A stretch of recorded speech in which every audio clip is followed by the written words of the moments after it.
I think the last reason is the most powerful reason.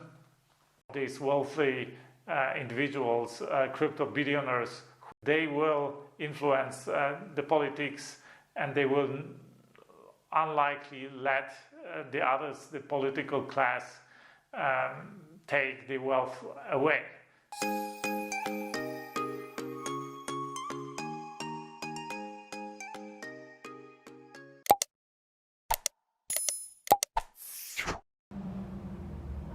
Yeah, good morning. So you see I got the bandana, Yardis, Jamaican. Yeah, I'm just showing off. But anyways, so this video is gonna be about Bitcoins.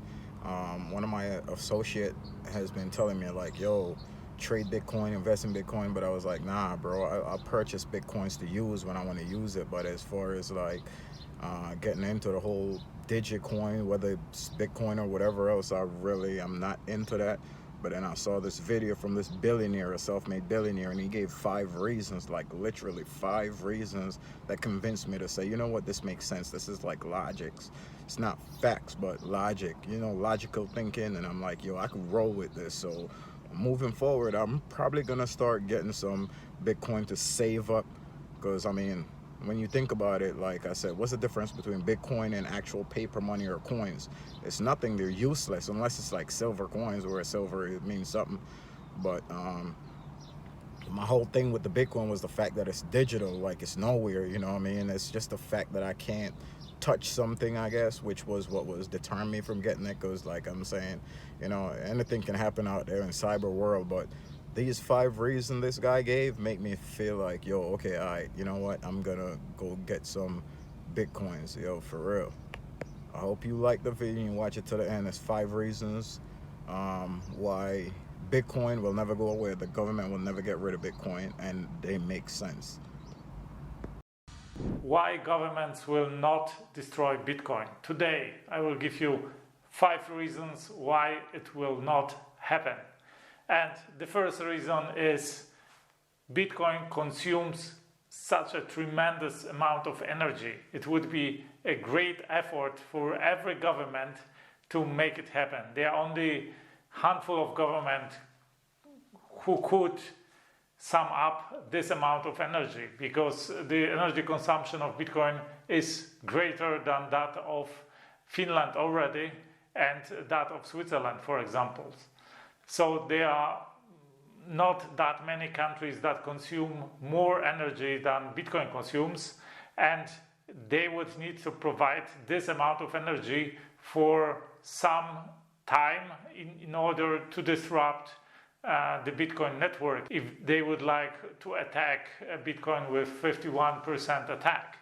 And that means enormous amount of money and now enormous amount of energy, and also they would need an enormous amount of equipment.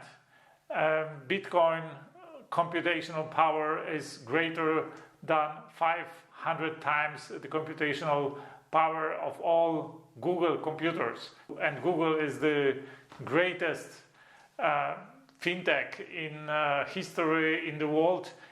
So a government would need to provide 500 times the computational power of Google in order to be able to disrupt Bitcoin anyway. And this is a thing of impossibility, because you need to produce that amount of hardware first.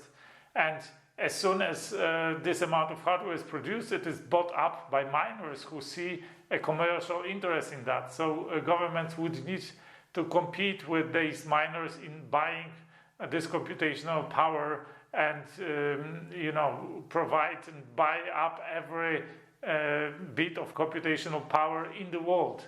So they would need also to cooperate on a global scale and cooperate together in order to destroy Bitcoin, disrupt Bitcoin, make Bitcoin defunctional, unfunctional, and this seems completely out of the range today, because there is a big competition between governments. Let's see, USA, China, Russia, maybe some other governments who will just not cooperate in order to do that. They would take the advantage in using Bitcoin, in taking part in that competition. So this was the first reason. The other reason is that some of government members, among the government members, among different officials in the government, in the administration of different countries, they are Bitcoin holders already, and they hold some amounts of money, greater or lesser amounts of money. So there will be resistance or even a pushback from within these organizations. These people will make it difficult for the other government officials to issue any restrictions to strangle Bitcoin. They will oppose any pushback against Bitcoin. The third reason is that there are some publicly listed companies and also private companies invested in Bitcoin. Companies that invest in their treasuries in Bitcoin, also funds, right now commercial funds, life insurances and so on, that invested the money into Bitcoin. And the more time passes, the more institutions will get involved in Bitcoin with their money. So the later the governments will try to push back, the more difficult it will get for them actually to push back, because they would need to destroy a big chunk of the economy in order to destroy Bitcoin. And this is not necessarily something that they would want to destroy their own economies. The fourth reason is somehow connected to the third reason, because there are many influential, mighty people, not necessarily in the politics, but in the world that hold Bitcoin right now, and the government certainly don't want to step on their toes, right? And some of them, they are like big industrialists who invested in Bitcoin, and so the government, first of all, they don't want to destroy, of course, the industries, and on the other hand, they don't want to step on the toes of these individuals. And some of these individuals, they finance their campaigns, their political campaigns, so the politicians are obligated towards them and certainly won't do anything that would endanger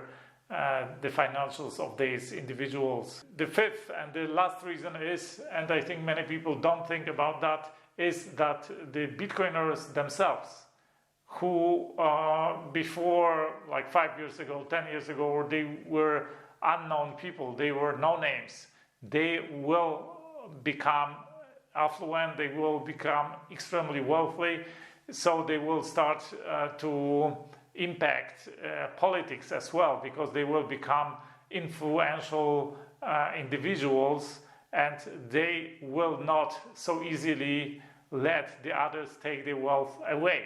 So